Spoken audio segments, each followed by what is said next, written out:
இயேசு கிறிஸ்துவின் விலையேறப்பட்ட நாமத்திலே இந்த நாளிலும் இந்த வேத பாட வகுப்பிலே இணைந்திருக்கிற உங்கள் யாவரையும் இயேசு கிறிஸ்துவின் நாமத்தினாலே வாழ்த்துகிறேன். ஸோ தொடர்ந்து நாம் இவ்விதமாக புதன்கிழமை தோறும் இந்த பைபிள் ஸ்டடியை பண்ணுவதற்கு தேவனாகிய கர்த்தர் நமக்கு கிருபை செய்து வருகிறாரே, எத்தனை ஆச்சரியமான ஒரு காரியம்! அதற்காய் நான் ஆண்டவருக்கு நன்றி செலுத்துகிறேன். இதை ஆர்கனைஸ் பண்ணுகிற கோர் குரூப்ல இருக்கிற உங்கள் ஒவ்வொருவருக்கும் இயேசு கிறிஸ்துவின் நாமத்தினாலே மிகுந்த நன்றிகளை தெரிவித்துக் கொள்ளுகிறேன். நானும் உங்களோடு கூட இணைந்து படிக்க தேவனாகிய கர்த்தர் கிருபை பாராட்டுகிறார். அருமையானவர்களே, நாம் தொடர்ந்து 6வது அதிகாரத்தை நாம் கற்றுக்கொண்டு வருகிறோம். அந்த 6வது அதிகாரம் 1 முதல் 14வது வசனம். அதை தொடர்ந்து நாம் கற்றுக்கொள்ளுகிற காரியங்களும், அதாவது 6வது அதிகாரத்தின் எஞ்சியுள்ள பகுதியும் சாங்டிஃபிகேஷன் தான், பரிசுத்தமாகுதல். ஆகையினாலே அப்போஸ்தலனாகிய பவுல் இதை நாம் தெளிவாய் புரிந்து கொள்ள வேண்டும் என்று திரும்ப திரும்ப வெவ்வேறு கோணங்களிலே பேசுகிறார். இஸ் ஈக்குவல் டு பரிசுத்த ஆவியானவர் விரும்புகிறார், தேவன் விரும்புகிறார் நாம் இதை தெளிவாக கற்றுக்கொள்ள வேண்டும் என்றும் இதை பிராக்டிஸ் பண்ண வேண்டும் என்று. அருமையானவர்களே, நாம் முதலாவது ரியலைஸ் பண்ண வேண்டியது முகவுரையாக, இந்த கிறிஸ்டியன் சாங்டிஃபிகேஷன் என்பது அல்லது கிறிஸ்தவ வாழ்க்கையிலே நாம் பரிசுத்தமாகுதல் என்கிற காரியம் மிக தெளிவாக புரிந்து கொள்ள வேண்டும். இதிலே தேவன் தான் முழுமையாக செயல்படுகிறார் என்பதையும் நாம் அஸ்கிரைப் பண்ண வேண்டும். தம்பி இளங்கோ சொன்னது போல, இது தேவனா, இதற்கு இன்னொரு பெயர் சொல்ல வேண்டுமானால் காட் குளோரிஃபையிங் சாங்டிஃபிகேஷன், தேவனை மகிமைப்படுத்தும் பரிசுத்த வாழ்க்கை. அருமையானவர்களே, ஒரு சிலர் உங்களிலே நமக்கு தெரியும், நான் ஆரம்ப நாட்களில் அடிக்கடி சொல்லுகிற அந்த RLTC கோர்ஸ், அந்த கோர்ஸ் மெட்டீரியல் 21 பாடங்கள், அதை அநேகருக்கு நான் அனுப்பி கொடுத்திருக்கிறேன்னா இங்கே இல்லை, வெளிநாட்டிலையுமே ஒரு சிலர் கேட்டதுனால அதை அவர்களுக்கு டிஜிட்டலாக அனுப்பி கொடுத்திருக்கிறேன். ஆனால் சரியான ஒரு ரெஸ்பான்ஸ் இல்லாத போது ஒருவேளை நானும் அது சரியா எழுதலையோன்னு சொல்லி, ஆனால் எப்படி இருந்தாலும் அருமையானவர்களே, அந்த 21 பாடங்களும் எப்படி எமர்ஜ் ஆச்சு, அந்த 21 பாடங்கள் எதிலே நிற்கிறது அப்படிங்கிறது என்னை பொறுத்த அளவிலே மிக மிக மிக பேஷனேட்டான ஒரு காரியம். முழு வேதாகமும் அதிலே தான் நிற்கிறது என்று சொல்லுவேன். ஸோ இது எப்படி எமர்ஜ் ஆச்சுன்னா, அந்த ஒரு சத்தியத்தின் மேல் உள்ள தாகம், அது MPTCல தான் ஆரம்பிச்சது.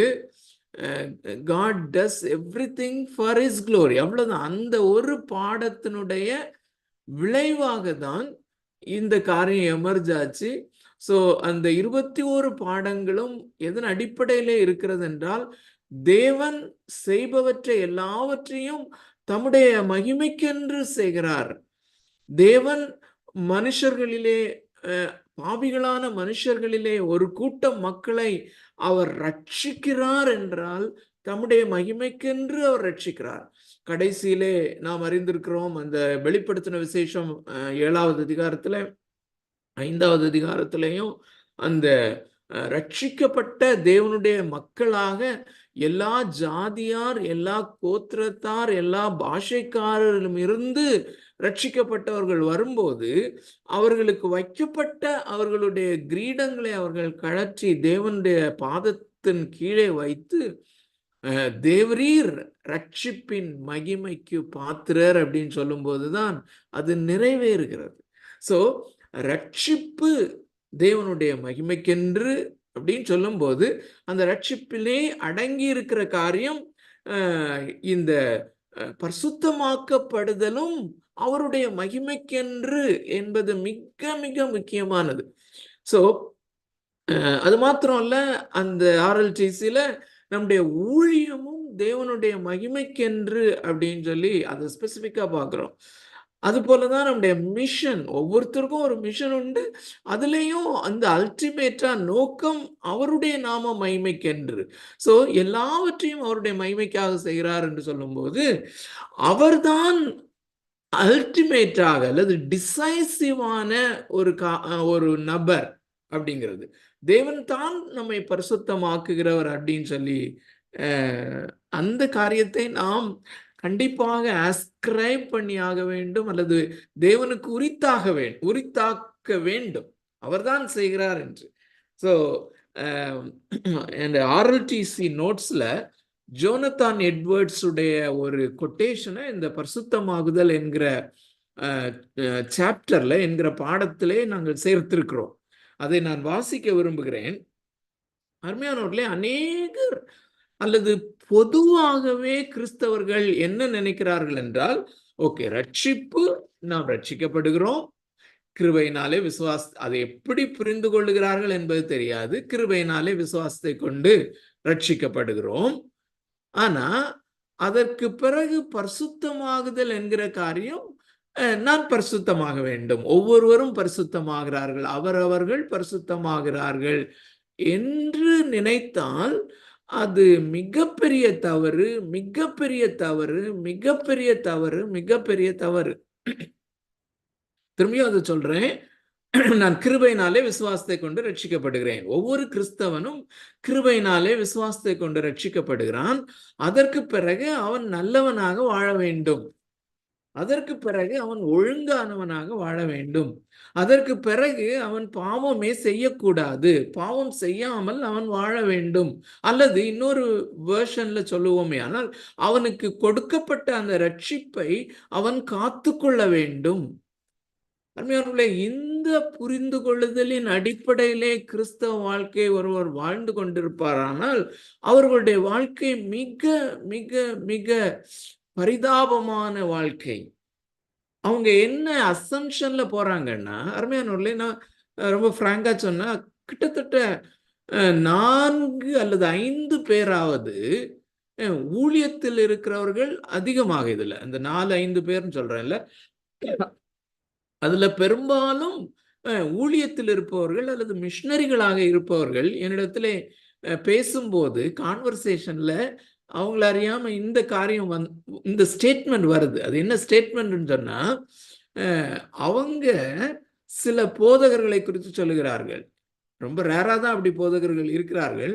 அப்போ அவர்களை குறித்து சொல்லும்போது அவர்கள், அந்த போதகர்கள் தவறாய் போதிக்கிறார்கள். என்னன்னா, நீங்கள் ரட்சிக்கப்படும் போது உங்களுடைய பழைய பாவங்களையும் அவர் மன்னிக்கிறார், நீங்கள் இப்பொழுது செய்கிற பாவங்களையும் மன்னிக்கிறார், இனிமேல் நீங்கள் செய்ய போகும் பாவங்களையும் மன்னிக்கிறார் அப்படின்னு சொல்றாங்க.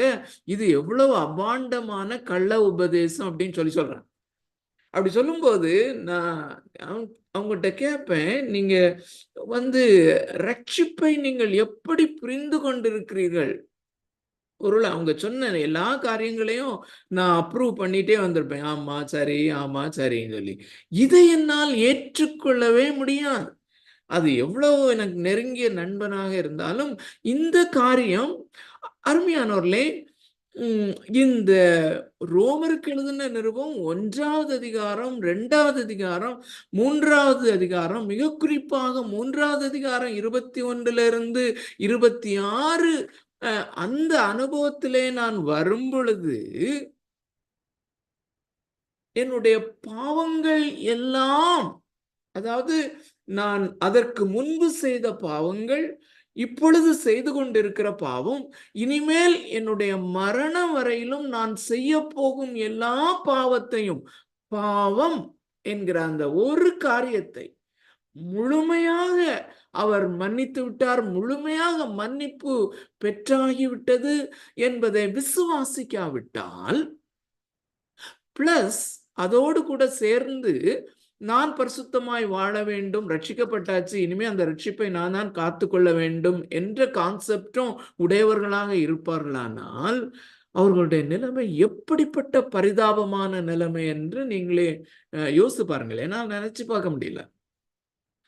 அப்போ அவங்க ஒன்றில் அவங்க ஃப்ரஸ்ட்ரேட்டடா அவங்களுடைய வாழ்க்கையை வாழ்ந்து கொண்டிருக்க வேண்டும், அல்லது அவர்கள் தங்களுடைய மனசாட்சியை கடினப்படுத்தினவர்களாக ஒரு மாய்மாலமான வாழ்க்கை வாழ்ந்து கொண்டிருக்க வேண்டும், அல்லது எப்படின்னு தெரியல, ரொம்ப டெஸ்பரேட்டான ஒரு வாழ்க்கை அவர்கள் வாழ்ந்து கொண்டிருக்க வேண்டும், அல்லது கிறிஸ்தவ வாழ்க்கையே பாவத்தோடு கூட உள்ள போராட்டம் அப்படிங்கிற அந்த ஜோனை விட்டுட்டு கிறிஸ்தவ வாழ்க்கை என்பது அற்புதங்களையும் அடையாளங்களையும் அனுபவிக்கிறதும். இன்னைக்கு அநேகர் கிறிஸ்டியானிட்டின்னா அப்படி போயிட்டாங்க. அது நம்முடைய அன்றாட வாழ்க்கையிலே நம்முடைய தேவைகளுக்காக ஆண்டவரிடத்திலே ஜெபித்தல் பெற்றுக்கொள்ளுதல், ஜெபித்தல் பெற்றுக்கொள்ளுதல், இப்படியே நம்முடைய சரீர பிரகாரமான வாழ்க்கைக்கென்று வாழுதல் அப்படின்னு சொல்லி அபத்தமான காரியங்கள். ஸோ காட் குளோரிஃபையிங் சாங்டிஃபிகேஷன் தான் இந்த 6வது அதிகாரத்திலையும் 7வது அதிகாரத்திலையும் அப்போஸ்தலனாகிய பவுல் தேவனுடைய கிருபையினாலே அதை போதித்திருக்கிறார். தேவனை மகிமைப்படுத்தும் பரிசுத்த வாழ்க்கை. அந்த கொட்டேஷனை வாசிக்கிறேன். இது the greatest thinker அல்லது the greatest அல்லது the most wise man America has ever produced அப்படி புகழ்ந்து சொல்லப்படக்கூடிய அந்த ஜோனத்தான் எட்வர்ட்ஸ். அது மாத்திரம் இல்ல, அவர் ஒரு ஒரு ஒரு வல்லமையாய் தேவனால் பயன்படுத்தப்பட்ட ஒரு தேவ மனிதன் என்பதையும் நாம் அறிந்திருக்கிறோம். ஸோ அவருடைய கொட்டேஷனை தான் நான் வாசிக்கிறேன். இந்த காரியத்தில், அதாவது பரிசுத்தமாகுதல் என்னும் காரியத்தில் நாம் செயலற்றவர்களாய் இருப்பதில்லை. நல்ல கவனிங்க. பரிசுத்தமாகுதல் என்கிற கிறிஸ்டியன் சாங்டிஃபிகேஷன், இதில் நாம் செயலற்றவர்களாய் இருப்பதில்லை. அடுத்தது, தேவன் சிலவற்றை செய்து மீதியானதை நாம் செய்யும் நடைமுறையும் அல்ல. தேவன் எல்லாவற்றையும் செய்கிறார், நாமும் எல்லாவற்றையும் செய்கிறோம். தேவன் எல்லாவற்றையும் நமக்குள் உற்பத்தி செய்கிறார், அவை எல்லாவற்றையும் நாம் செய்கிறோம். ஏனென்றால் அவர் நமது செயல்களைத்தான் உற்பத்தி செய்கிறார். தேவன் ஒருவரே சரியாக உருவாக்குகிற ஆக்கியோனாகவும் ஆதாரமாகவும் இருக்கிறார். நாம் சரியானபடி காண்பிக்கிறவர்களாக இருக்கிறோம். வெவ்வேறு நிலையில் புரிந்து கொண்டால் நாம் முழுமையாக செயலற்றவர்களாயிருக்கிறோம், அதே நேரத்தில் முழுமையாக செயலாற்றுபவர்களாக இருக்கிறோம். திரும்பவும் அந்த வார்த்தையை மாத்திரம் வாசிக்கிறேன், அந்த சென்டென்ஸை.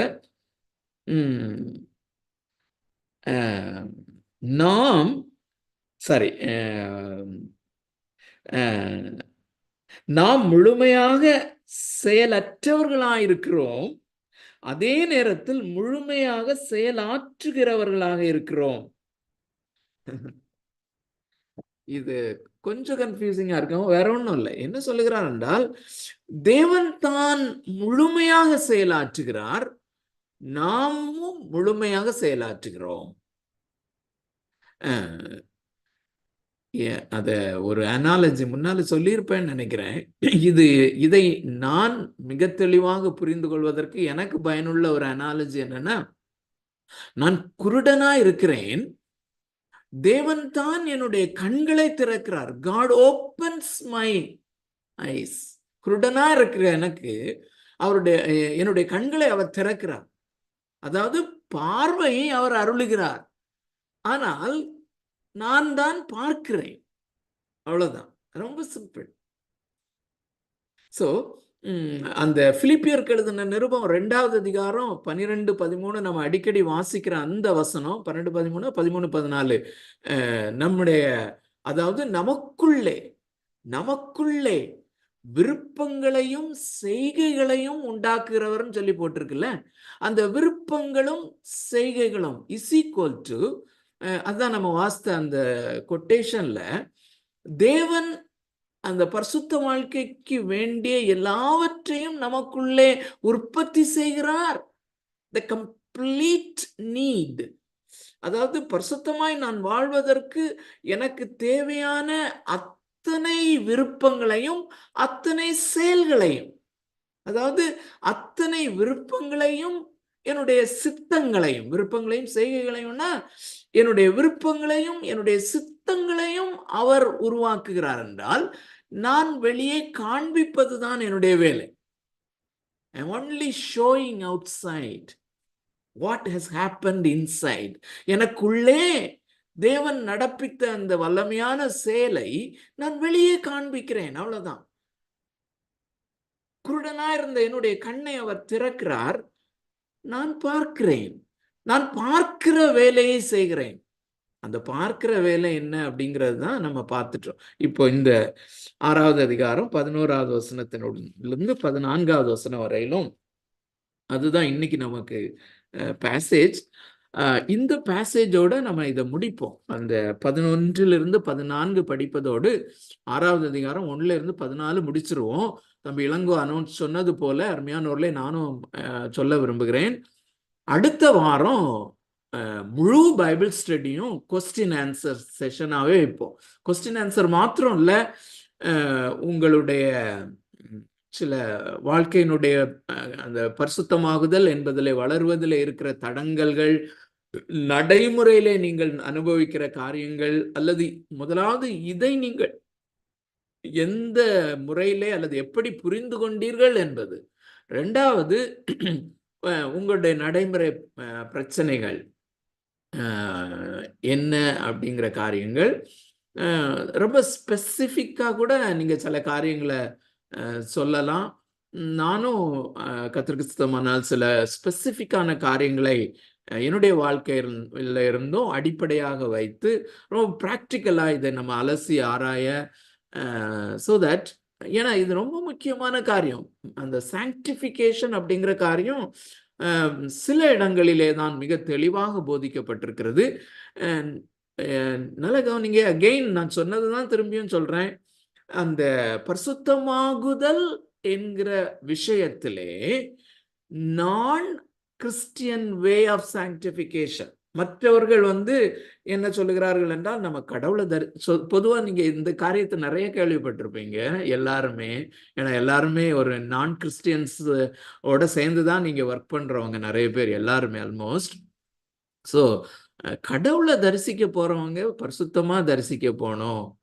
ஸோ கோயிலுக்கு கடவுளை கும்பிட போறான், அப்ப எப்படி இப்படிப்பட்ட எண்ணத்தோட போக முடியும்? பாவியா போக முடியும்? அவ பரிசுத்தம் ஆக்கி தன்னைத்தானே பரிசுத்தமாக்கி கொண்டு கடவுளை தரிசிக்க போக வேண்டும் என்கிற காரியம் நான் கிறிஸ்டியன் வே ஆஃப் அண்டர்ஸ்டாண்டிங், கிறிஸ்தவர்கள் அல்லாதவர்கள் புரிந்து கொள்ளுகிற காரியம். அதே காரியத்தை தான் விசுவாசிகளும் கொஞ்சம் கொஞ்சம் அதை புரிந்து கொள்ளுகிறார்கள், அந்த மாதிரி. ஸோ அப்படி அல்ல, இது வித்தியாசமானது. நாம் பாவிகளாகவே இருக்கிறோம். பாவியாய் இருக்கிற என்னை நான் அவரிடத்துல விசுவாசித்த போது அவர் நீதிமான் என்று பிரகடனப்படுத்துகிறார். பாவத்தை அவரே நீக்குகிறார், அவரே என்னை பரிசுத்தமாக்குகிறார் என்கிற காரியம். ஆனா இன்றைக்கு நாம படிக்கிற இந்த பேசேஜ் ஏற்கனவே நம்ம சேர்த்து படிச்சிருக்கிறோம். முழுக்க முழுக்க நாம செய்கிற மாதிரி இருக்கும். அதனாலதான் நான் சொன்னேன், இந்த முதலாவது நான் வாசிக்கிறேன். 6வது அதிகாரம் எடுத்துக்கொள்ளலாம்.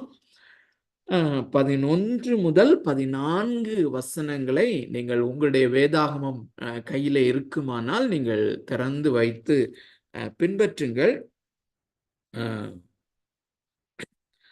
அப்படியே நீங்களும் உங்களை பாவத்திற்கு மரித்தவர்களாகவும் நம்முடைய கர்த்தராகிய இயேசு கிறிஸ்துவுக்குள் தேவனுக்கென்று பிழைத்திருக்கிறவர்களாகவும் எண்ணிக்கொள்ளுங்கள். ஆகையால் நீங்கள் சரீர இச்சைகளின்படி பாவத்திற்கு கீழ்ப்படியத்தக்கதாக சாவுக்கேதுவான உங்கள் சரீரத்தில் பாவம் ஆளாதிருப்பதாக. நீங்கள் உங்கள் அவயவங்களை அநீதியின் ஆயுதங்களாக பாவத்திற்கு ஒப்புக்கொடாமல் உங்களை மரித்தோரிலிருந்து பிழைத்திருக்கிறவர்களாக தேவனுக்கு ஒப்பு கொடுத்து உங்கள் அவயவங்களை நீதிக்குரிய ஆயுதங்களாக தேவனுக்கு ஒப்பு கொடுங்கள். நல்ல கவனிங்க, இந்த 4 வசனங்களையும் 1 2 3 4 இந்த நான் 14வது வசனம் வாசிக்கல. நீங்கள் நியாயப்பிரமாணத்திற்கு கீழ்ப்பட்டிராமல் கிருபைக்கு கீழ்ப்பட்டிருக்கிறபடியால் பாவம் உங்களை மேற்கொள்ள மாட்டாது.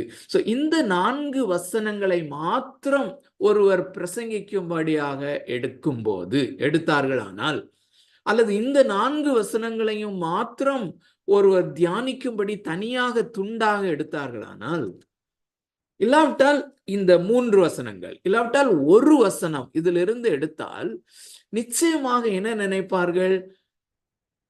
நான் சொன்ன அந்த தவறை தான் அவர்கள் செய்வார்கள். நாம பரிசுத்தமாகணும், நாம பரிசுத்தமாகும்படி நம்முடைய நீதியின் ஆயுதங்களாக நம்மை ஒப்பு கொடுக்க வேண்டும், நம்முடைய அவயவங்களை ஒப்பு கொடுக்க வேண்டும், நாம் இதை செய்ய வேண்டும், நாம பரிசுத்தமாகணும் அப்படின்னு சொல்லி. ஆகையினாலே தான் அருமையான தேவனுடைய பிள்ளைகளே, இந்த ரோமருக்கு எழுதின நிருபம் இந்த 6வது அதிகாரம் இந்த 11 முதல் 14 நாம் தியானிக்க வேண்டுமானால் இந்த ரியலைசேஷன் நமக்கு மிக அவசியம். இது 1வது அதிகாரத்தினுடைய, 2வது அதிகாரத்தினுடைய, 3வது அதிகாரத்தினுடைய, 4வது அதிகாரத்தினுடைய, 5வது அதிகாரத்தினுடைய, 6வது அதிகாரத்தினுடைய தொடர்ச்சி என்று. சோ இந்த 6 அதிகாரம் அல்லது 5 அதிகாரங்களினுடைய சத்தியங்களை அறியாதபடி அல்லது அந்த சத்தியங்களை கன்சிடர் பண்ணாதபடி இதற்கு வர முடியாது. வந்தால் தவறு செய்து விடுவோம். அதான் ஆக்சுவலா இந்த இயேசு கிறிஸ்துனுடைய மலைப்பிரசங்கத்தை குறித்து சொல்லும் போது அந்த மலைப்பிரசங்கத்தினுடைய அந்த அல்லது முழு அந்த மலைப்பிரசங்கத்தையும் மிக குறிப்பாக முதல் 8 வசனங்களையும் ஒரு சரியான சாவியை கொண்டு திறந்தால் அதிலே பெரிய பொக்கிஷங்கள் அடங்கி இருக்கிறது என்றும், தவறான சாவியை கொண்டு திறந்து அதை படிப்போமானால் அது நரகத்து அந்த அந்த அந்த இயேசு கிறிஸ்துவனுடைய மலைப்பிரசங்கம் என்று சொல்லக்கூடிய விலையேற பெற்ற பிரசங்கம் நம்மை நரகத்துக்கு கொண்டு போகும் அப்படின்னு சொல்லி. சோ அதே பிரின்சிபிள் தான். இந்த 5 அதிகாரங்களும் இல்லாமல் இந்த பேசேஜை படிக்க முடியாது. சோ 6வது அதிகாரம் 1 to 10 வசனங்களிலே என்ன நாம் படித்து கொண்டிருக்கிறோம்? நாம் ரட்சிக்கப்பட்ட போது அல்லது இயேசு கிறிஸ்து அல்லது தேவன் என்னை நீதிமான் என்று பிரகடனப்படுத்தின போது என்னிலே நடந்த ஒரு காரியம் என்னவென்றால், நான் ஆதாமுக்குள் இருந்த நான் அதிலிருந்து எடுக்கப்பட்டு கிறிஸ்துவுக்குள் வைக்கப்பட்டேன். நான் கிறிஸ்துவோடு கூட இணைக்கப்பட்டேன். அதைத்தான் ஆங்கிலத்திலே unification, I am United with Christ. அதிலே எனக்கு நடந்தது என்ன? இயேசு கிறிஸ்து மரித்த போது அவரோடு கூட மரித்தேன். அவர் அடக்கம் பண்ணப்பட்ட போது, அவர் அந்த அரிமத்தியா ஊரான யோசேப் இல்ல, அவனுடைய கல்லறையிலே அவர் வைக்கப்பட்ட போது நானும் அவருக்குள் இருந்தேன். இது இமேஜினேஷன் கிடையாது. God knows that. நாம் 2000 ஆண்டுகளுக்கு அதற்கு பிறகு 2000 ஆண்டுகளுக்கு பின்பு எந்த ஆண்டு பிறப்போம், எந்த ஆண்டு ரட்சிக்கப்படுவோம், நான் யார் என்பதை அறிந்திருக்கிறார். இணைந்திருக்கிற ஒவ்வொருவரும் ரட்சிக்கப்பட்டவர்களா இருந்தால் உங்களை அறிந்திருக்கிறார். உங்களுடைய இமேஜ் அவர் அறிந்திருக்கிறார். அப்படியே கிறிஸ்து அடக்கம் பண்ணப்பட்ட போது உங்களையும் அடக்கம் பண்ணப்பட்டவர்களாக அவர் கண்டார். Isn't it amazing? இந்த இயேசு கிறிஸ்துவை தேவன் தமது மகிமையின் வல்லமையினாலே உயிரோடு எழுப்ப செய்த போது அவரோடு கூட நாமும் உயிரோடு எழுப்பப்பட்டு இன் கிரைஸ்ட் அவருக்குள்ளே காணப்பட்டவர்களா இருக்கிறபடினாலே அவரோடு கூட எழுப்பப்பட்டு உன்னதங்களிலே உட்கார வைக்கப்பட்டிருக்கிறோம். அப்படிங்கிற சத்தியம்தான் 10 வசனங்கள்ல நம்ம படிச்சோம். இப்போ நான் சொன்னேன் 11, 12, 13, 14 வசனங்களில் அடங்கி இருக்கிற அந்த கமாண்ட்மெண்ட்ஸ், இது இம்பரேட்டிவ்ஸ் ஆங்கிலத்துல சொல்லுவாங்க. நாம் செய்ய வேண்டியவை என்று சொல்லப்பட்டிருக்கிற காரியங்கள். அதை சரியாக நாம் புரிந்து கொள்ள முயற்சி செய்வோம். அப்படி இல்லைன்னா அடுத்த வாரத்துல வெறும் கொஸ்டின் ஆன்சர் தான், வெறும் கிளாரிபிகேஷன் தான். கர்த்தர் தாமே நமக்கு உதவி செய்வாராக. ஏன்னா இதை புரிந்து கொள்வது மிக மிக முக்கியம். இல்லாவிட்டால் நாம் வேற எங்கேயோ லேண்ட் ஆயிரும். ஸோ ஆர் என்கிற ஆங்கிலத்திலே ஆர் என்கிற எழுத்திலே தொடங்குகிற அல்லது ஆர் என்கிற அல்பபெட்ல தொடங்குகிற 4 வார்த்தைகள், 4 ஸ்டெப்ஸ், 4 வார்த்தைகள், 4 கட்டளைகள். இவைகளை செய்ய வேண்டும். எப்படி செய்ய வேண்டும் என்று. சோ 11வது வசனத்துல இருக்கிற காரியம் என்னன்னா ஆர், ரெக்கன். ரெக்கன் ஆங்கில வேதாகமத்தை நீங்கள் படிப்பீர்கள் ஆனால் அந்த வார்த்தை தான் பயன்படுத்தப்பட்டிருக்கிறது. ரெக்கன், இமேஜின் என்றல்ல, ரெக்கன் அப்படின்னா எண்ணிக்கொள்ளுங்கள் என்று. அந்த வசனத்தை நான் வாசிக்கிறேன். அப்படியே நீங்களும், அப்படியே நீங்களும் என்ன, அதுக்கு முந்தின வசனத்துல இயேசு கிறிஸ்துவை குறித்து சொல்லி இருக்கிறது. நல்ல கவனிங்க. இயேசு கிறிஸ்து பாவத்திற்கென்று மரித்தார்.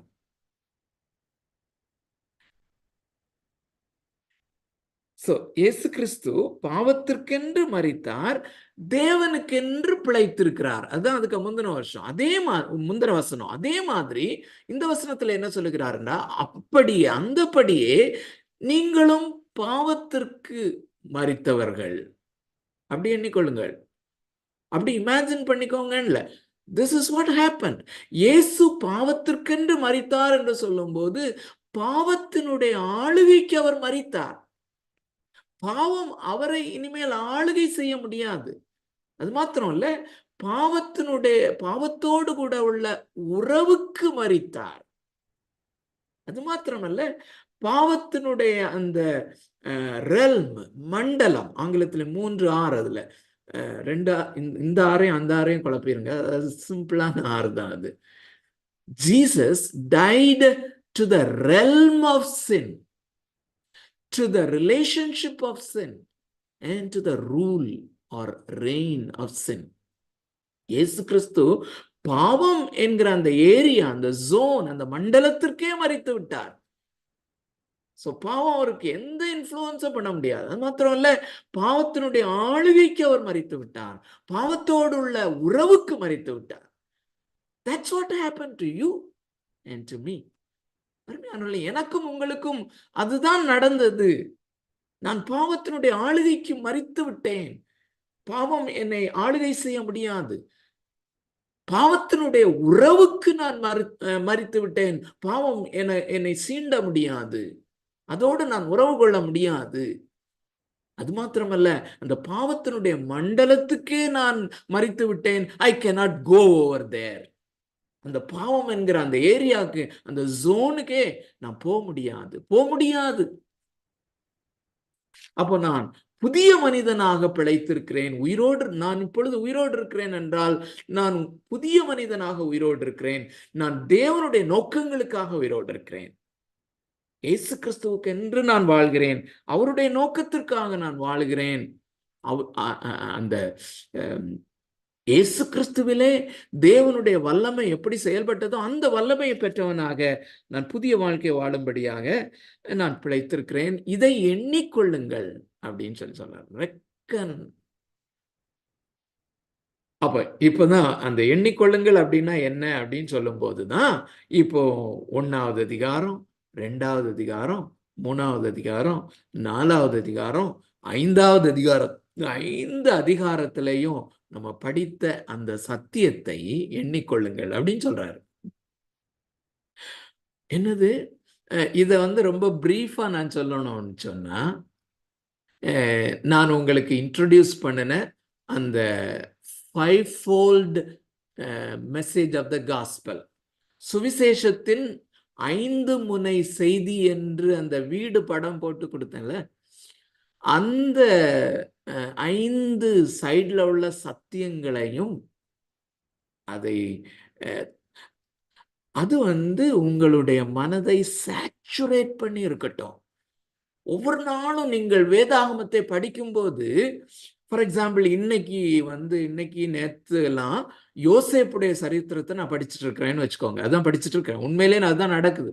அப்போ யோசேப்புடைய சரித்திரம் எப்படி தொடங்குதுன்னா, யோசேப்பு ஒரு பெருமைக்காரனா தான் அங்க இன்ட்ரோடியூஸ் பண்ணப்படுறான். ஏன்னா அவன் ஏற்கனவே அவனை பிடிக்காது, பலவர்ண அங்கி அவங்க அப்பா தச்சு கொடுக்கறதுனால அவனை பிடிக்காது. அது தெரிஞ்சும் இவன் இவன் செய்த இவன் கண்ட சொப்பனத்தை அது பாதகமா இருக்குன்னு தெரியும். அதை ஏன் போய் அவன் அதை சொல்லி பீத்திக்கணும் அப்படின்னு சொல்லுவாங்கல்ல, அதை அவங்க பொறாம கொள்ளுவாங்கன்னு தெரியும். அவன் திரும்பியும் அவங்ககிட்ட போய் சொல்றான். திரும்பியும் ஒரு சொப்பனம் அதே மாதிரிதான் வருது, திரும்பியும் அதை போய் சொல்றான். ஸோ அவனுடைய பெருமை, அதற்கு எதிராக அவர்களுடைய பொறாமை, அவர்களுடைய பகை உணர்வு, அந்த பகை உணர்வு வளருகிறது. ரொம்ப அழகா அதை பார்க்கிறோம். ஸோ அது நிமித்தமா யோசேப்புக்கு பயங்கர பெயின்ஃபுல்லான ஒரு நிலைமை. அந்த 11 மற்ற சகோதரர்களுக்கும் அது ஒரு பெரிய வேதனை தான். அவங்க அப்பாவுக்கு வேதனை, அம்மாவுக்கு வேதனை. ஸோ இதை பார்க்கும்போது உடனே நான் நான் சொன்னேன் 5 பாக்ஸஸ் பண்ணி நம்ம படிக்கிறதெல்லாம் அந்த 5 பாக்ஸ்ல ஒன்னொன்னுல போட்டுடலாம்னு சொல்லி நான் அந்த 3வது பாக்ஸ்ல போடுறேன். மனிதன் என்றால் நான் அப்படி இருக்கிறேன். நான் என்னை யோசேப்பை போலதான் நானும் இருக்கிறேன். எனக்குள்ளே பகை உணர்வு, எனக்குள்ளே இவ்வளவு வேதனைகள் எல்லாமே இந்த பொறாமை, பெருமை இவைகளினாலே. அதே நேரத்துல நான் 5 சைடையும் சேர்த்தே பார்க்கிறேன். பட் ஸ்டில் அவர் என்மேல் வைத்த மிகுந்த அன்பினாலே என்மேல் இருந்த அந்த ஆக்கினை தீர்ப்பை நான் செய்கிற இந்த பொறாமை, பெருமை என்கிற பாவத்தை அவர் தன்மேல் ஏற்றுக்கொண்டார் என்று நான் பார்க்கும் பொழுது நான் அவருடைய பிள்ளையாக இருக்கிறேன். பாத்தீங்களா? இதுதான். சோ இந்த 1வது அதிகாரம் முதல் 5வது அதிகாரம் வரையிலும் நான் பார்த்த அந்த சத்தியம் என்னுடையது என்று உரிமை பாராட்டி அதை எண்ணிக்கொள்ளுதல், அதான் ரெக்கன். ஸோ அதுக்கு 2-3 ஆங்கில வார்த்தைகள் சொன்னேன். கிராஸ்பிங், அதை அப்படியே பற்றி பிடித்து கொள்ளுதல், கான்டெம்ப்ளேஷன், அதையே தியானித்து கொண்டிருத்தல் அப்படின்னு சொல்லி. ஸோ 2வது R 12வது வசனத்துல பார்க்க முடியும். ரெசிஸ்ட். 12வது வசனம், ஆகையால் நீங்கள் சரீர இச்சைகளின்படி பாவத்திற்கு கீழ்ப்படியத்தக்கதாக சாவுக்கேதுவான உங்கள் சரீரத்தில் பாவம் ஆளாதிருப்பதாக. Don't allow the sin to reign in your bodies. Don't allow the sin to reign in you போடல. அதுலயும் எவ்வளவு அழகா எழுதியிருக்கிறார் பாருங்க பரிசுத்த ஆவியானவர். நான் புதிய மனிதனாக இருக்கிறேன், நான் கிறிஸ்துவோடு கூட உயிரோடு எழுப்பப்பட்டேன். நான் என்னிலே, அதாவது புதிய மனிதனாகிய என்னிலே பாவம் ஆள முடியாது. என்னுடைய மரண சரீரத்தை பாவம் ஆளாதிருப்பதாக. லெட் மீ நாட், புதிய மனிதனாகிய நான் எனது சரீரத்தை பாவம் ஆளாதபடி நான் ரெசிஸ்ட் பண்ண வேண்டும். ரெசிஸ்ட். 3வது ரெண்டர் நாட், அதாவது இதற்கு ஒப்புக்கொடாதிருங்கள். தமிழிலே சொன்னால் 2வது ரெசிஸ்ட், தமிழ்ல சொல்லணும்னா தடுத்தாட்கொள்ளுங்கள். ரெக்கன் எண்ணிக்கொள்ளுங்கள், ரெசிஸ்ட் தடுத்தாட்கொள்ளுங்கள், ரெண்டர் நாட் ஒப்புக்கொடாதிருங்கள். ஒரு காரியத்துக்கு ஒப்பு கொடுக்க கூடாது, ஒரு காரியத்துக்கு ஒப்பு கொடுக்கணும். எதை அப்படின்னு சொல்லி அந்த வசனத்துல ரொம்ப கிளியரா இருக்கு.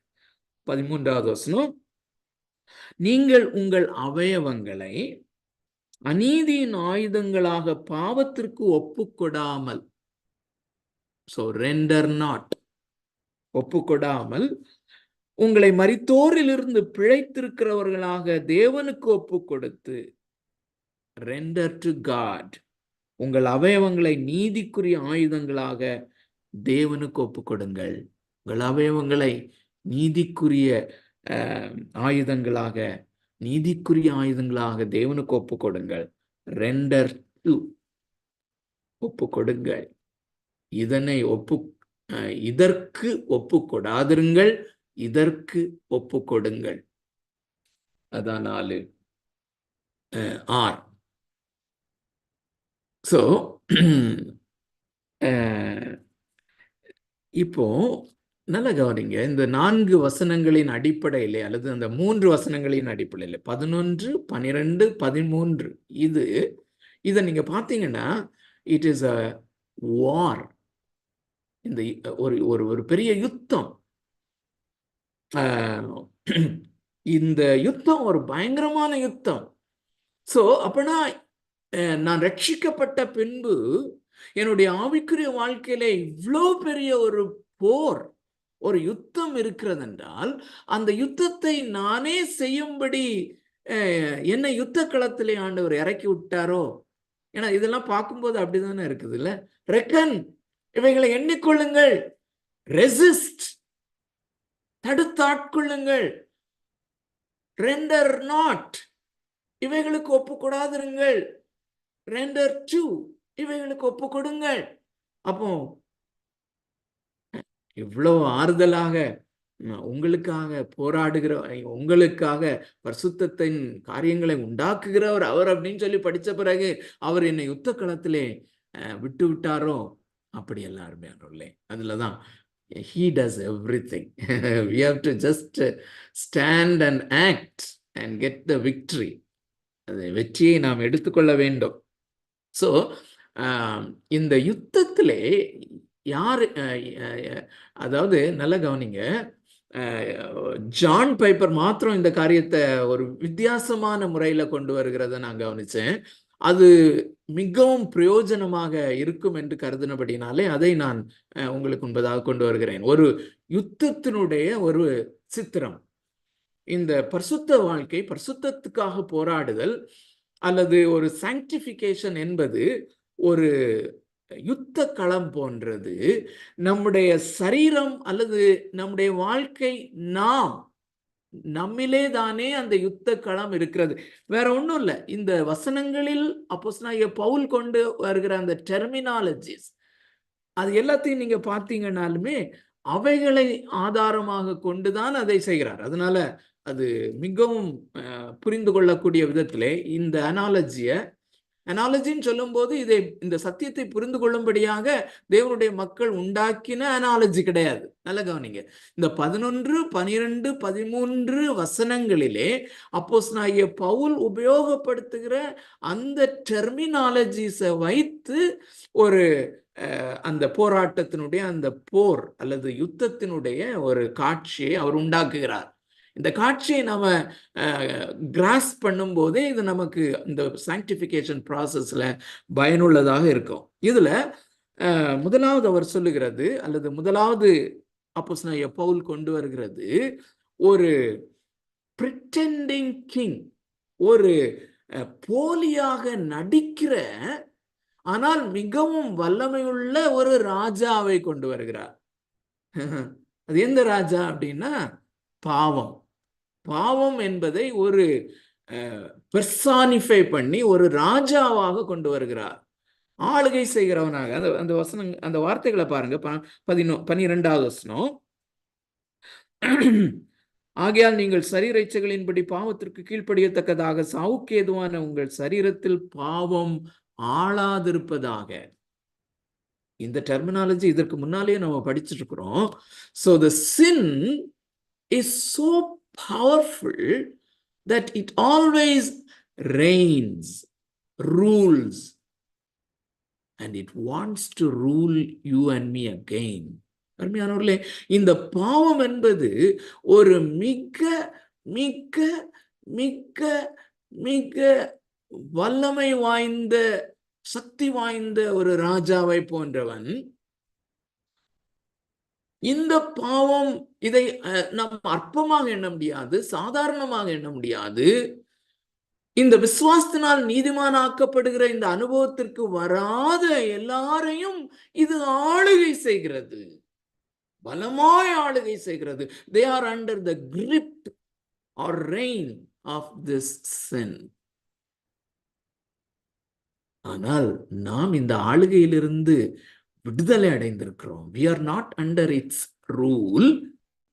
ஆனா அப்படி நம்மை ஆளுவதை போல அல்லது ஆளக்கூடிய வல்லமை உடையதாக அது பிரிட்டெண்ட் பண்ணுகிறது. pretending king with equal power, showing equal power, showing equal power.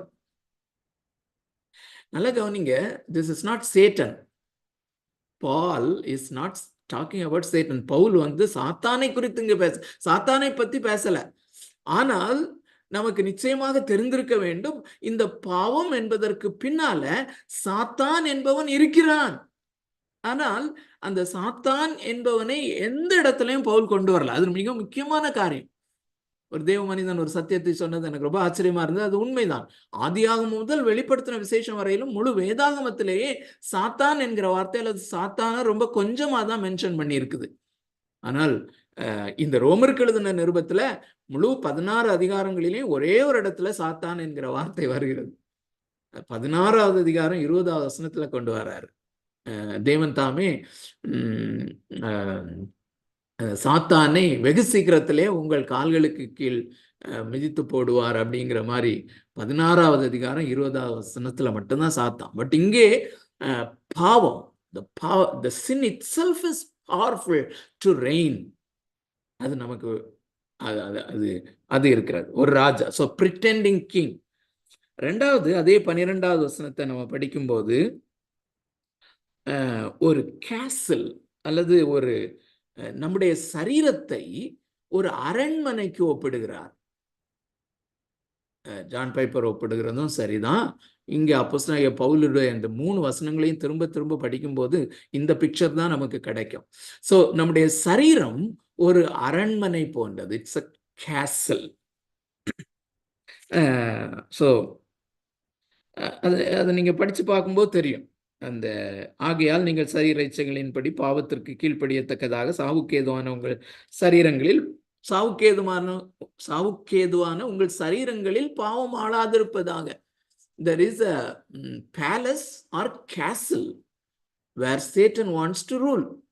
So ரெண்டாவது காரியம் அரண்மனை இஸ் ஈக்குவல் டு நம்முடைய சரீரம். மூன்றாவது, இந்த அரண்மனையிலே அல்லது இந்த கேசல்ல நிறைய அறைகள் உண்டு, நிறைய வாசல்கள் உண்டு. வாசல்கள் தோறும், அறைகள் தோறும் அநேக சிப்பாய்கள் நிறுத்தப்பட்டிருக்கிறார்கள். அல்லது சர்வன்ஸ் தான் சரியான வார்த்தை. சிப்பாய்கள் அல்லது சர்வன்ஸ் இருக்கிறாங்க. அது யாருன்னா, அது என்னதுன்னா டிசையர்ஸ், நம்முடைய ஆசைகள். 12வது வசனத்திலேயே நம்ம அதை வாசிக்க முடியும். 12வது வசனத்தை அந்த கண்ணோட்டத்துல வாசிக்கிறேன் பாருங்க. ஆகையால் நீங்கள் சரீர இச்சைகளின்படி, சரீர ஆசைகளின்படி, அந்த ஆசைதான் இச்சை அப்படிங்கிறது நமக்கு தெரியும். சோ டிசைர்ஸ், நீங்கள் சரீர இச்சைகளின்படி பாவத்திற்கு கீழ்ப்படியத்தக்கதாக அப்படின்னு சொல்லி பார்க்கிறோம். ஸோ நிறைய காவலாளிகள் அல்லது நிறைய சர்வன்ஸ், நிறைய சிப்பாய்கள், அநேக வேலைக்காரர்கள், சிப்பாய்களும் வேலைக்காரர்களும் சொன்னா நிறைய ஆசைகள். ஓகே, 3 காரியம் பார்த்துட்டோம். 4வது ஆயுதங்கள் என்று இருக்கிறது.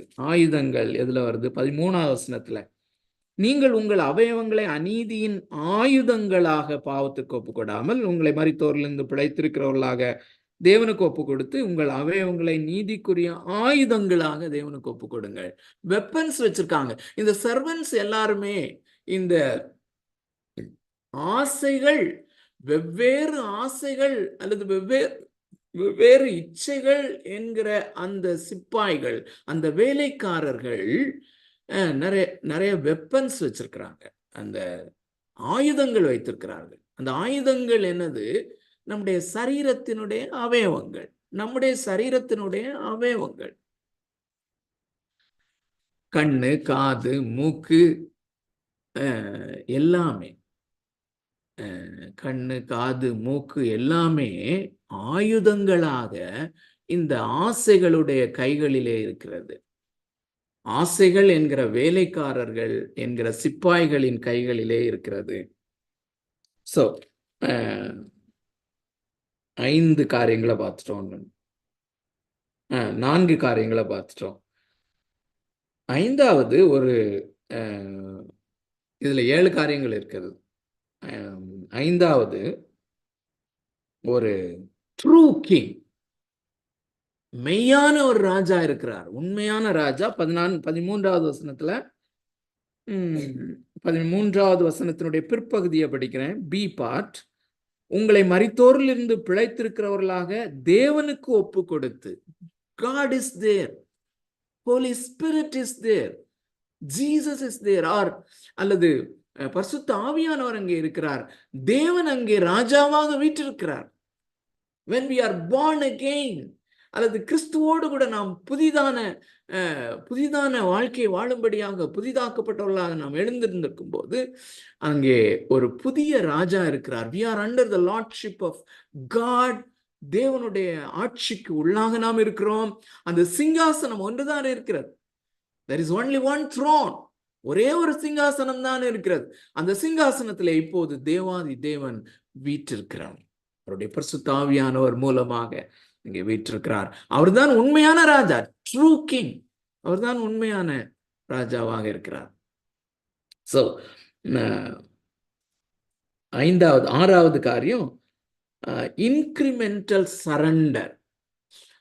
அதிகமாய் ஒப்பு கொடுக்கிற ஒரு ஸ்டெப் இருக்கிறது, ஒரு காரியம் இருக்கிறது. Incremental surrender. சோ உங்கள் அவயவங்களை நீதிக்குரிய ஆயுதங்களாக தேவனுக்கு ஒப்புக்கொடுங்கள். ஒப்புக்கொடுத்தல் என்கிற காரியம் அங்கே வருகிறது. 6வது. சோ 7வது 14வது வசனம், there is a constitutional authority. ஒரு அரசியலமைப்பு விதி அங்கே இருக்கிறது, அல்லது அரசியலமைப்பு சட்டம் அங்கே இருக்கிறது. ஒரு சட்ட புஸ்தகம் இருக்கிறது. இந்த அரசியலமைப்பு சட்டத்தின் படிதான் எல்லாம் நடக்கிறது. அந்த அரசியலமைப்பு சட்டம் என்ன? நாம் நியாயப்பிரமாணத்திற்கு உட்பட்டவர்கள் அல்ல. we are not under the law. we are no more under the authority of the law. நியாயப்பிரமாணத்தினுடைய அதிகாரத்திற்கு நாம் உட்பட்டவர்கள் அல்ல. அமேசிங்கான ஒரு ப்ராமிஸ். கர்த்தருக்கு சித்தமானால் அடுத்த வாரம் நம்ம பார்ப்போம். இந்த வாரம் முடிய மாட்டல. ஸோ அந்த நியாயப்பிரமாணத்திற்கு உட்பட்டவர்கள் அல்ல. நியாயப்பிரமாணம் நம்ம மேல் அதிகாரம் செலுத்தக்கூடாதபடி அந்த கான்ஸ்டிடியூஷன் எடுக்கப்பட்டது. Now there is a new constitution that governs us. நம்மை ஆளுகை செய்யும்படியாக அல்லது ஆளுகை செய்வதற்கு உதவி செய்யும்படியாக ஒரு புதிய ஒரு அரசியலமைப்பு சட்டம் இருக்கிறது. and that is the law of grace. oh what a grace, what a God we have. எவ்வளவு அருமையாக காரியங்களை செய்திருக்கிறார் அருமையான தேவனுடைய பிள்ளைகளே. சோ இப்போ என்னன்னா, இப்ப பிக்சர் கிடைச்சிருச்சு நமக்கு. என்னது? ஒரு நம்முடைய சரீரம் என்பது ஒரு அரண்மனையாக இருக்கிறது. இந்த அரண்மனைக்கு வெளியே அல்லது இந்த அரண்மனையிலே அநேக வேலைக்காரர்கள் இருக்கிறார்கள். அதுதான் நம்முடைய ஆசைகள். அவைகள், அந்த ஆசைகள் ஒவ்வொன்றும் வெப்பன்ஸ், ஆயுதங்களை வைத்திருக்கிறார்கள். அந்த ஆயுதங்கள் தான் நம்முடைய சரீரத்தின் அவயவங்கள். ஸோ இப்போ ஒரு கான்ஸ்பிரசி இங்க நடக்குது. என்ன கான்ஸ்பிரசின்னா, இப்போ இவ்வளவு நாள் நம்மை ஆண்டு கொண்டிருந்த அந்த ராஜா, அவனோடு கூட நம்முடைய இந்த வேலைக்காரர்கள், நாம் அமர்த்தி இருக்கிற அல்லது நமக்கு வேலைக்காரர்களா இருக்க வேண்டிய அந்த வேலைக்காரர்கள் நம்முடைய சொந்த ஆயுதங்களையே எடுத்து நமக்கு விரோதமாக போர் செய்யும்படியாக அந்த பழைய ராஜா இருக்கான்ல, அவனோடு கூட சம்பந்தம் கலந்து அல்லது அவனோட ஒரு கான்ஸ்பிரசி உண்டாக்கி அவனோடு கூட ஒரு மறைமுகமான ஒரு ஒப்பந்தத்தை ஏற்படுத்தி நமக்கு விரோதமாக போர் செய்கிறார்கள். இதுதான் ஸ்பிரிச்சுவல் வார்ஃபேர். இதுதான் பரிசுத்தமாகுதலுக்கான ஒரு போராட்டம். ஸோ ஒரு சின்ன ஒரு எக்ஸாம்பிளை வச்சு நம்ம பிக்சரைஸ் பண்ணிட்டு இன்னைக்கு நம்ம முடிப்போம். ஸோ இதை வந்து ஜான் பைப்பர் ரெண்டு ஒரு எக்ஸாம்பிளோட சொல்றார். இது ஒரு எக்ஸாம்பிள் வேற, அதாவது அந்த டிசைர்ஸ், ஆசைகள், டெலைலா டிசைர் என்று சொல்லுகிறார். சிம்சோனை வீழ்த்தும்படியாக அந்த அவனுடைய லவர், அவனை நேசிக்கிறேன் என்று சொல்லுகிறவள், அவனை நேசித்தவள் என்று சொன்ன அந்த தெலீலாள், அவள் பெலிஸ்தியரோடு கூட ஒரு மறைமுகமான ஒரு சம்பந்தம் வைத்து அவர்களோடு கான்ஸ்பிரசி பண்ணி,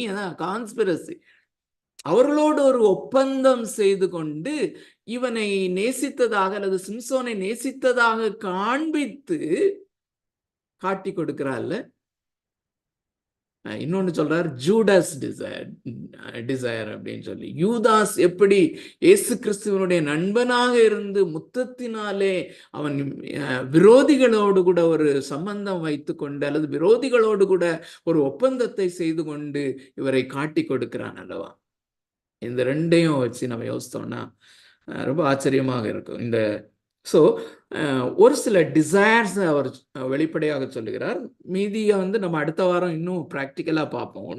ஒன்று வந்து நல்லா கவனிங்க, டிசைர் டு ஈட், சாப்பிடும்படியான ஆசை. நல்லா கவனிங்க, இந்த சிப்பாய்கள் அல்லது வேலைக்காரர்கள் இஸ் ஈக்குவல் டு ஆசைகள்.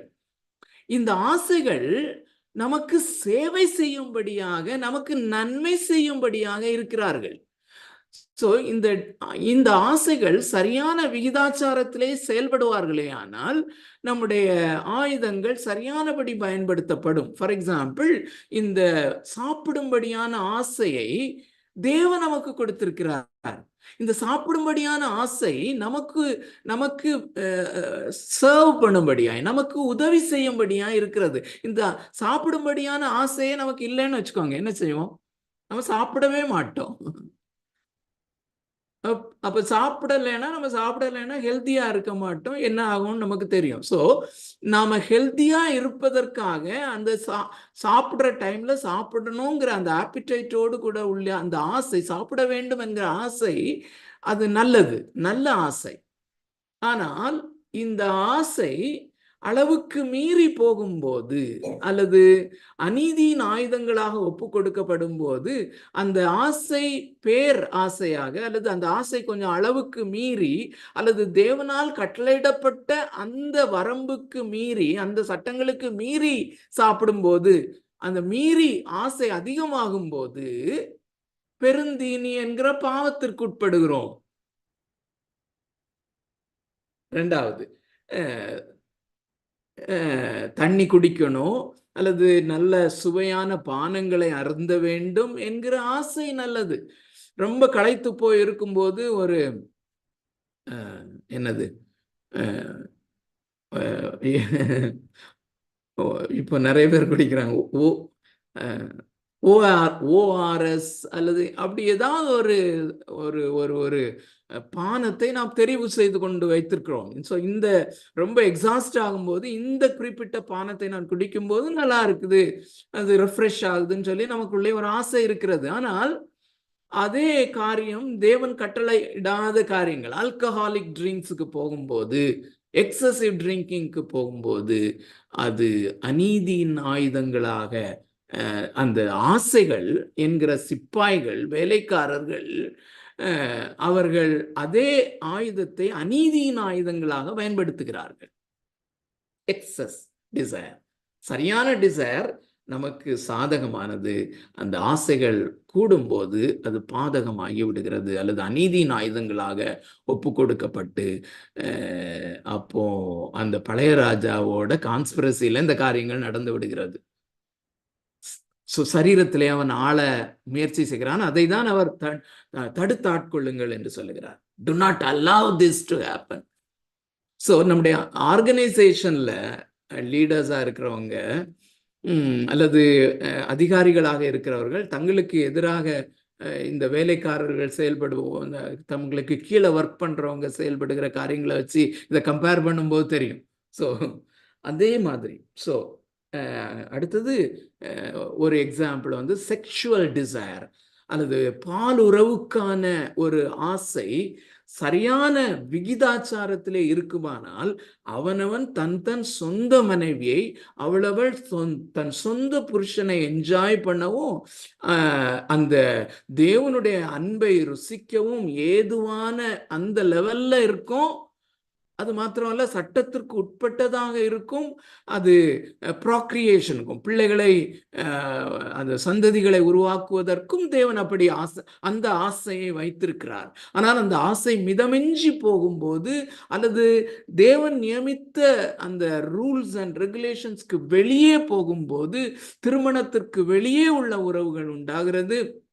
அது அநீதியின் ஆயுதங்களாக அங்கே ஒப்பு கொடுக்கப்படுகிற அந்த காரியம் நடக்கிறத பார்க்குறோம். ஸோ இந்த 3 இன்னொரு காரியத்தையும் இன்னொரு எக்ஸாம்பிளையும் ஜான் பைப்பர் சொல்றாரு. அந்த desire to sleep or rest எடுக்கணுங்கிற ஆசை ரொம்ப நல்லது. அது இருந்தால் தான் நம்ம தூங்க போவோம்.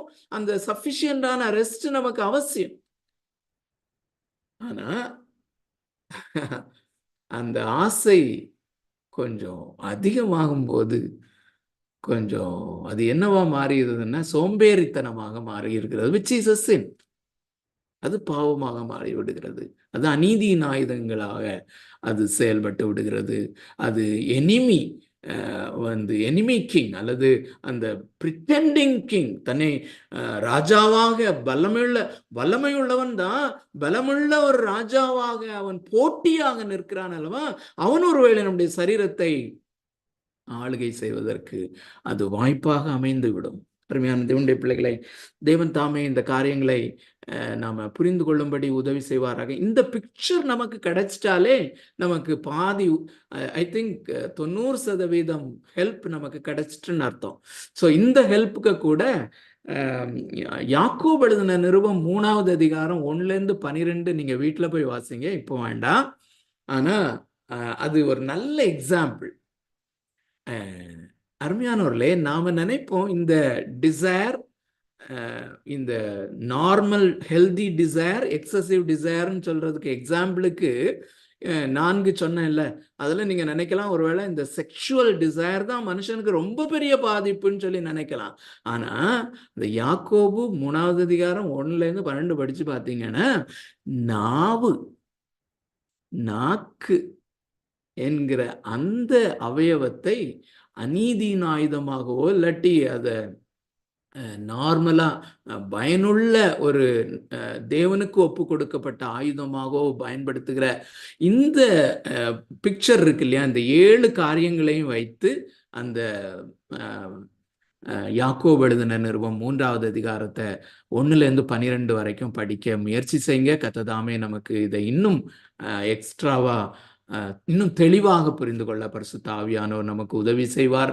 ஸோ நம்ம சொன்னபடி அடுத்த வாரத்தில் come with more questions and your own experience, உங்களுடைய சொந்த அனுபவங்களை கொண்டும் உங்களுடைய டவுட்ஸ் எல்லா காரியங்களையும் கொண்டு கர்த்தருக்கு சித்தமானால் அடுத்த வாரத்தில் நம்ம இன்டராக்டிவாக பண்ணுறதுனால இந்த பகுதியை, இந்த வேத பகுதியை அல்லது கிறிஸ்டியன் சாங்டிஃபிகேஷனை, இந்த பரிசுத்தமாகுதல் என்பதை இன்னும் தெளிவாக புரிந்து கொள்ளவும் தேவன் விரும்பும் பரிசுத்த வாழ்க்கை வாழவும் கர்த்தர் நமக்கு உதவி செய்வாராக. ஓட்டு தம்பி இளங்கோ. Thanks uncle.